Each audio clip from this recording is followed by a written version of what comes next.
Welcome back to Leatherheads Footy. My name's Morgan. On this episode, I've got 3 more potential breakouts for the 2024 AFL Fantasy season, starting with Marcus Windhager from the St Kilda Saints.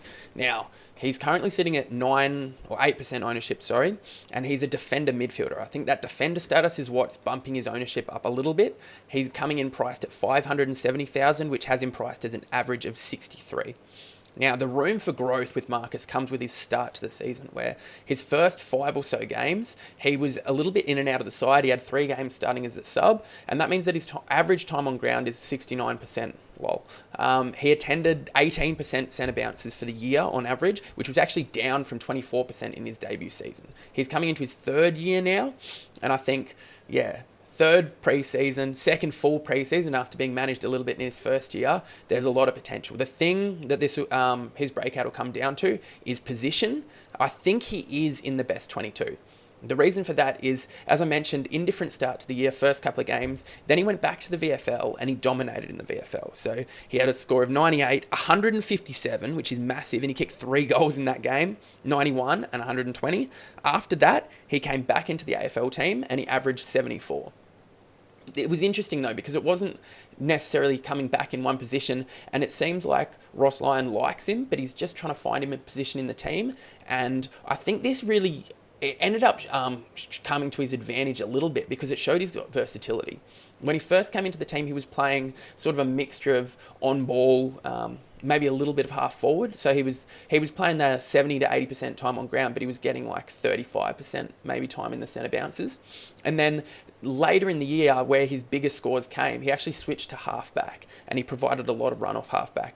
I like him as a player. I think he adds a slightly different dimension to the St Kilda midfielder, which is a little bit one-dimensional. There's not much explosiveness, there's not much lateral power or movement, and there's not much run out of the stoppages. I think Windhager can offer a little bit of that.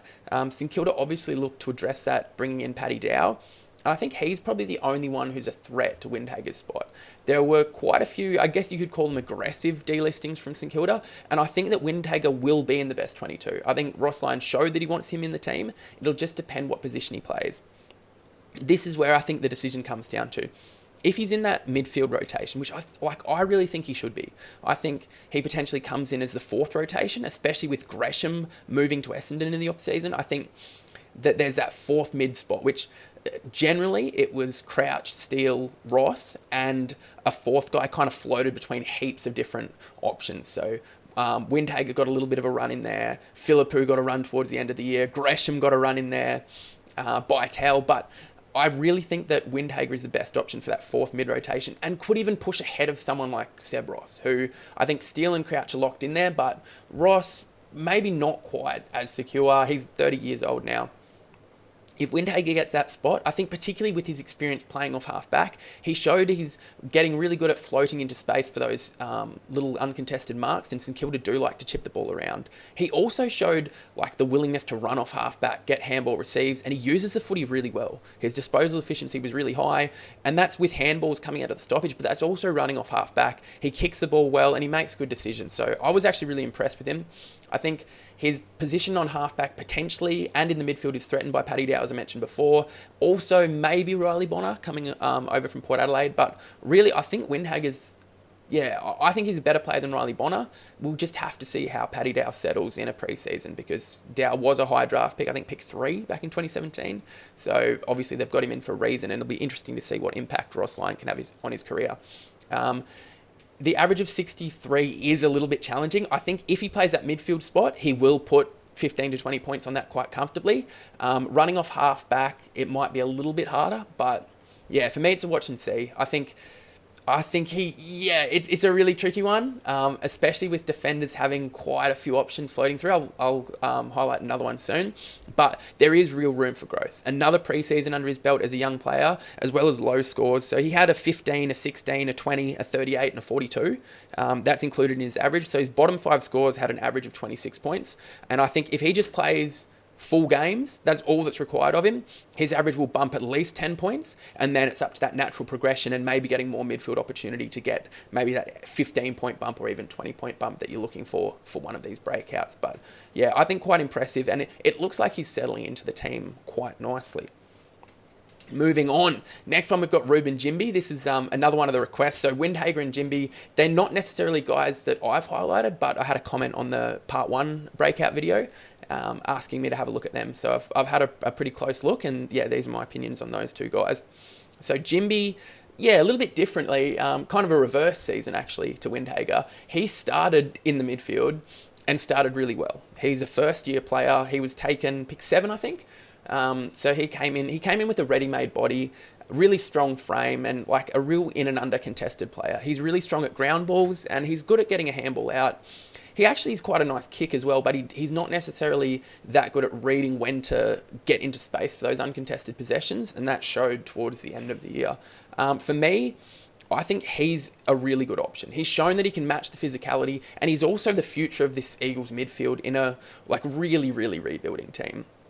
You've got Tim Kelly in there, you've got Dom Sheed in there, and maybe Elliot Yeo, although he really hasn't shown he can string together consistent games for a few years now, and I think he might float a little bit off half-back. I reckon Ginbey's got to be in there, especially because they don't really have that strong tackler with Yeo not in the midfield. I think Ginbey's a natural replacement for that. So he started the year quite well. His first 3 games were really strong, and then he really trailed off towards the end of the year. He builds his score mainly off high tackle counts. Yeah, he had 16 tackles in one of the games, which is ridiculous, and he had 12 in another one. And then towards the end of the year, where these lower scores came, so he had scores of 30, he had like quite a few scores of 30.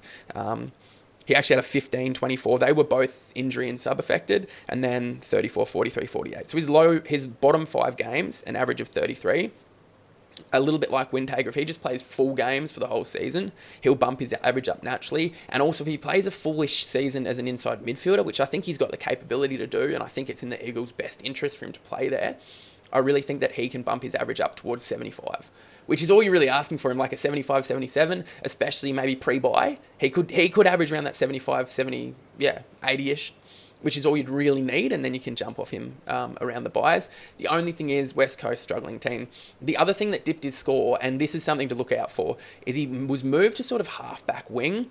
I really don't think that's the go for him. I'm not sure if they were just trying to develop his game a little bit. I don't think they could be trying to squeeze him into the team because, let's face it, it was a really struggling West Coast side. But maybe trying to just expand his game a little bit. He does use the ball well, but he just looks a little bit lost. And I think his strengths are his tackling and his contested ground balls and feeding the ball out for clearances. So I just don't know why you'd like push him to the outside, especially you've got other guys coming through like Chesser. You got Hoff, Kobe Burgle, who's first year or second year this year, who didn't get a chance last year. I think he's an even better option running off half-back. So for me, I think Ginbey should be in the midfield. I feel more confident about him than I do Windhager. I think Ross maybe will stick with the experience with Windhager pushed out of that rotation, but I think Ginbey's just got to be in there, particularly for the start of the year. He started last season well. I think he'll do similar again, and with another preseason under his belt, I think he'll capitalise and he'll be a good option. It's just whether he can maybe develop that outside game a little bit, hopefully get some experience from his time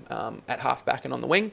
But I think even, just second pre-season, he'll be pretty dominant. He's a big, strong boy, powerful, and sticking those tackles. I think a little bit like a Matt Rowell, very similar to Matt Rowell actually in the way that he plays. I think he's a guy who is looking pretty strong heading into his second year. And finally, this is, as I mentioned before, the other two were requested. So obviously, if you've got players you want me to look at, particularly like guys heading into their, first, second, third, fourth years, those are the guys I focus on. Leave a comment and I'll have a look at them. Like I'm happy to. I want to make videos that you guys want to watch, basically. And it also, sometimes it makes me look at players that I wouldn't otherwise, open my eyes a little bit, just a different perspective. This guy, I've put him in because Kane Cornes came out last week and said he's got the potential. This is Josh Weddle from Hawthorn, should say that. He's heading into his second year. Another first round pick, but like in the teens for Hawthorn. Kane Cornes reckons he's got the potential to be the game's best player. And watching vision of him before, he's got some serious ability. The thing that counts against him in fantasy is he actually had a really consistent first year, which is unusual. I think mainly because he found his feet in the VFL first. I was expecting him because he's ready-made. He's 192 centimetres. He came in at 86 kilos. Now they've got him at 92. So he's almost key position size. He's the best runner at Hawthorn, and they've got a couple of good endurance athletes there. I expected him to play round 1 last year, and he didn't. He started in the VFL, found his feet, and then when he came into the AFL team, he just looked really assured, and he did some impressive things. He's an awkward size to pick a position for. I actually prefer him as a defender, although obviously he's got the running capability to play on the wing, and he played most of his footy as a defender in his first year. But he's sort of got everything. Like he's super competitive. He spoils well. He tackles well. Took a couple of big hangers in a couple of games, and he even kicked a few goals pushing forward. He uses the footy really well, and he is good at finding space. As I mentioned before, his consistency probably works against him because he's priced at that average of 64. He didn't really have any low scores in his first year. His lowest 5 were actually 46, 47, 48, 53, and 55. So super consistent. A couple of ways we can look at this is one, there's not really as much room for improvement because he averaged 83% time on ground. So there weren't any of those low time on ground scores. There weren't really any low scores, which means that there's no obvious room for improvement except for the fact that he's heading into his second year. It'll just depend where he plays. I think Hawthorn as a team are going to improve this year, but for me, I think Weddle is best suited in that team playing like a third defender because he can play on that mobile third tall. Like he played on Jeremy Finlayson against Port. He played on Windhager against the Western Bulldogs. That's kind of who I see him playing on. The tall forwards that are sort of too mobile for your typical key defenders, Weddle is the perfect matchup for them, and he'd be really tough to play on. With his endurance, with his closing speed, he's just really powerful. I'd love to see him get a go through the midfield, but the Hawks' young midfield especially is stacked at the moment, and he needs a little bit more development, I think, on the outside. And he's just that strong in the air, you wouldn't want to waste him moving through the midfield. And I think that's also why we probably won't see him on the wing. That's where I see his greatest opportunity for scoring would be on the wing, partnering Carl Amon, because they don't really have a natural second winger. Harry Morrison played a little bit there. I don't think he's like a long-term winger for Hawthorn. Lockie Bramble as well. I think he might find himself pushed out of the team. But yeah, I think if he plays on the wing, maybe he could push an 80. But for me, I think he plays down back. And because of that, playing down back, being a little bit more accountable and potentially, not having those obvious low scores to drop off and boost his average, I think it works against him. But as far as an actual player, someone to get really excited about. So for these three, I'd probably be most bullish on... I'm most confident of Ginbey's position. I think Windhager has the most upside if he gets the midfield role. And Weddle is the best player of the three, but has the least upside because I can't see him at all playing that inside mid role. I think he's the most likely to improve. Like he's showed steady progression. He's progressed at every game he played in the VFL. He played I think he only played 3 in the end. He must have had an injury early, but he improved every game. And then at AFL level, he just showed like he didn't really have any bad games, and he competed really well. He was very impressive. So thanks to Kane Corns for just a little reminder of how good this guy can be. Those are my 3 players for this one. Keep on the lookout for part 3. And if you haven't watched part 1, have a look at that. I covered George Wardlaw, Matthew Johnson, and Jason Horn-Francis. Thanks for listening. See you next time.